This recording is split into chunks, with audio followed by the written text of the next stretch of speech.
specifics of this debate, because the point being made here, the defense being taken here, Ishkaran Bhandari, is that those comments were made in context of the raids of on the BBC, and there were demands made specifically on the silence of leaders of those countries, particularly the UK PM. That's what Sanjay Jha just said. You heard him. Would you like to respond to that specific point? Yes. First, let us be very clear on the fundamentals. Democracy in India is not under threat. The dynasty in India is under threat of electoral insignificance. That is the baseline. And anybody who understands India is not Indra, Indra is not India, will understand that basic concept. So I hope Mr. Jha understands that. Now, when you talk about speaking on foreign soil, forget India. I am quoting you from Homeland Security, what they say. Malign action, malignant actions by foreign governments to A, sow discord, manipulate public discourse, discredit the electoral system, bias the development of policy for the purposes of undermining the interests of United States of America. So what does BBC do? What does New York Times do?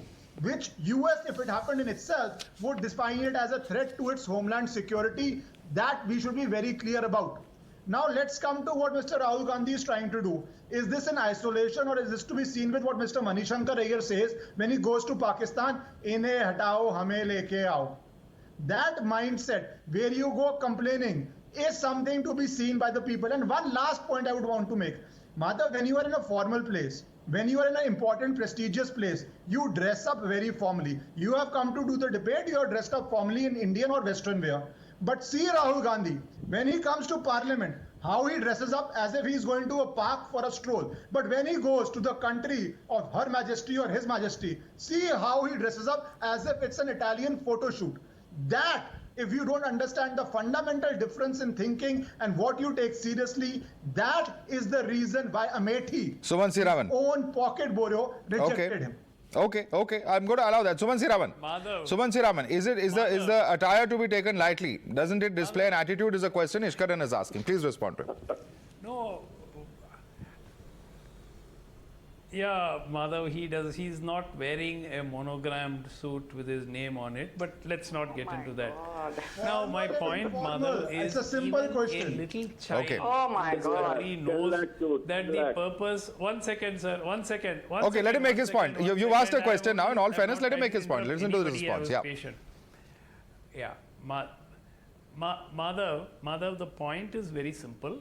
Even a little child knows clearly that the purpose of this tamasha which is going on in Parliament is purely to divert the attention from the Adani issue, so that the demand for the JPC which the opposition is making need not feature in a discussion.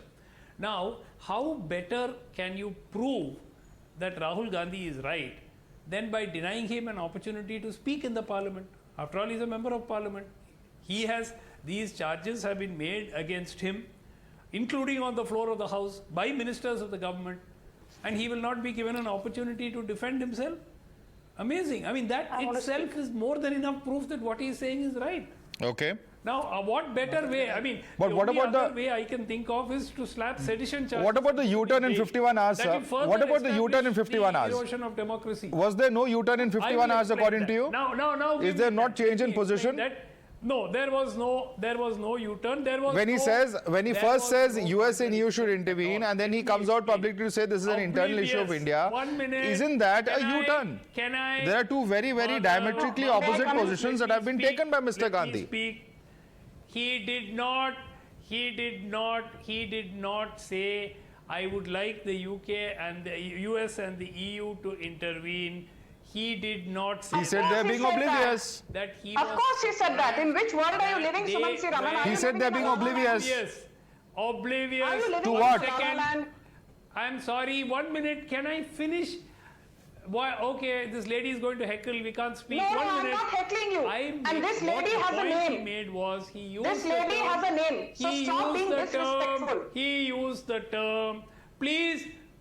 Okay, let him make his point. Okay, let him make his point. Okay, Sanju Verma, let him make his point. Yeah. I appeal to the EU to intervene. You please show me the clip where he says, I appeal to the European Union, the UK, May I come in, Madhav? and the US to intervene Okay. on this issue and restore democracy in Madhav, India. Okay. let Or me- he Madhav, said- Madhav. Okay. Two. All three hands going up, please. Please, one by one. One by one. I'm going to request you all one by one. I'm going to allow Tushar in because he's not entered this debate. Sanju, I'm going to come to you.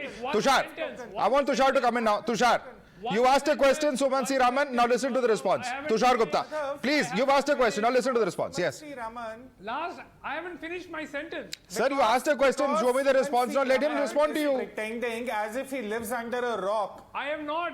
Show me where Sir, he May I said. please come in? Sir, you are asking a question. Now please listen to the response. Ishkaran asked you a question. I allowed you.